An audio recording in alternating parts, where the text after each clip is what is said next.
যাইতেছে পুরা গরম। ওই রাস্তার দিকে দুই বন্ধু বল ছেড়ে দিয়ে রাস্তার দিকে তাকিয়ে থাকে। মোহাম্মদ বলছিল, এই বন্ধুরা খেলা ছেড়ে দিয়ে রাস্তার দিকে কেন থাকো? বলছিল, জানো না আজকে বাজার দিন, বাবা বাজারে গেছে খুরমা খেজুর আনবে। এই বলতে বলতেই দুই বন্ধুর বাবা এসে গেছে। আইসা দেখছে দুই ছেলে খেলতেছে, ধুলাবালু জেরে গালে মুখে চুম্বন দিয়ে কোলে নিয়ে বাসায় চলে গেল। আর বলতেছিল, এই রোদ্রের মাঝে কেন আসছো? গালে মুখে চুম্বন দিয়ে খুরমা খেজুর মুখে দিয়ে রওনা করলো দুই ছেলেকে কোলে নিয়ে বাসায়। ওরে সেদিন আমার মোহাম্মদ নবী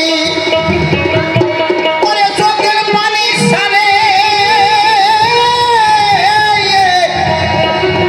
আমার বন্ধুদেরই বাবা আসলো, বন্ধু গেল নিয়ে আমার বাবা আইলো না রে, আমার বাবা আইলো না রে, আমার বাবা কোথায় আছে, আমার বাবা আইলো না রে। এই কথা ভাবিয়া রাসূল মায়ের কাছে যায়। মায়া মেলা কাজ করতেছিল সবাতে জানায়। মা মেলা পূব দিকে বসে খেজুর পাতার পাটি বানাইতেছিল।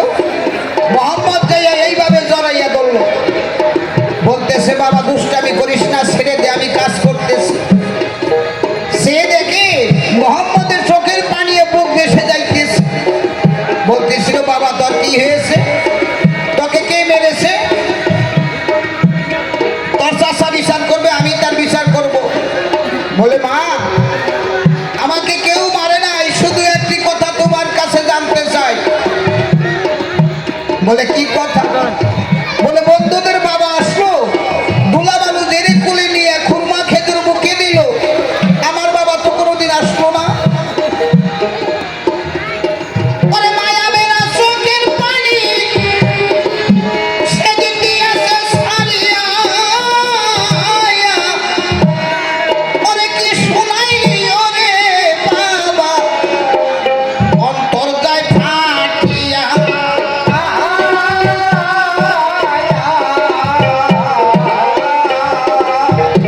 বাবা জানোস না, জানোস না, না রে বাবা জানোস না,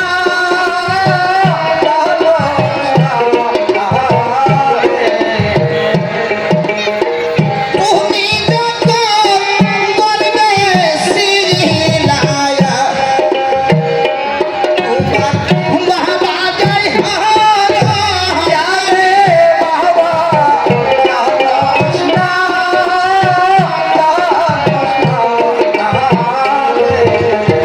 তুই এই বয়সে বাবা হারা আর আমি এই বয়সে স্বামী হারা রে। স্বামী হারা কত জ্বালা রে, ভিজান গেছে হইয়া রে বাবা জানোস না, বলতেছে, আমি তা চাই না, আমার বাবা কোথায়, আমার বাবার কাছে নিয়ে যাও, আমি বাবার কোলে উঠবো, খুরমা খেজুর খাবো। মা মেলা বলছিল, ঠিক আছে আগামীকাল নিয়ে যাব। ইতিহাস লিখেছে দাসী সহ তার পরের দিন যাইয়া মা মেলার বাবার বাসায় এক রাত থেকে মোহাম্মদকে নিয়ে গেছে শামশহর, যে খেজুর বাগানের নিচে আব্দুল্লাহর কবর। মার দাসী দূরে দাঁড়াইয়া বলতেছে, ওই যে তোর বাবা উঁচু জায়গাটা দেখা যায়, ওখানে তোর বাবা ঘুমাইছে। শিশু 6 বছরের বাচ্চা মোহাম্মদ যাইয়া বাবার কবরের সামনে ডাকতেছে, বাবা তুমি আমাকে কোলে নাও, খুরমা খেজুর দাও, আমাকে কোলে নিবে না। ওই শিশু বাচ্চার মোহাম্মদের ডাকে আব্দুল্লাহর কবর থরথর হয়ে কাঁপতেছিল।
বলছিল মা আমি তোমাকে নিতে আসছি। বলে তুমি কে? বলে আমি মালেকাল মউত আজরাইল। মা মেনার চোখের পানি ছেড়ে দিয়ে বলছিল আজরাইল রে, আল্লাহর হুকুম হয়েছে আমি চলে যাব, কিন্তু সে দেখ আমার শিশু বাচ্চা মোহাম্মদ বাবার কবরে যাইতেছে, আমার কাছে আসতেছে, আমাকে মা বলে ডাকতেছে। আমি যদি চলে যাই কার ছায়ায় দাঁড়াবে মা বলে, কাকে ডাকবে? একটু সময় আমাকে দে, আমি দুইটা মানুষকে একটু বুঝাই আসি, আমার ছেলেটাকে জানি মানুষ করে। তখন মোহাম্মদ ডাকতেছে মা, চোখের পানি ছেড়ে দিয়ে মা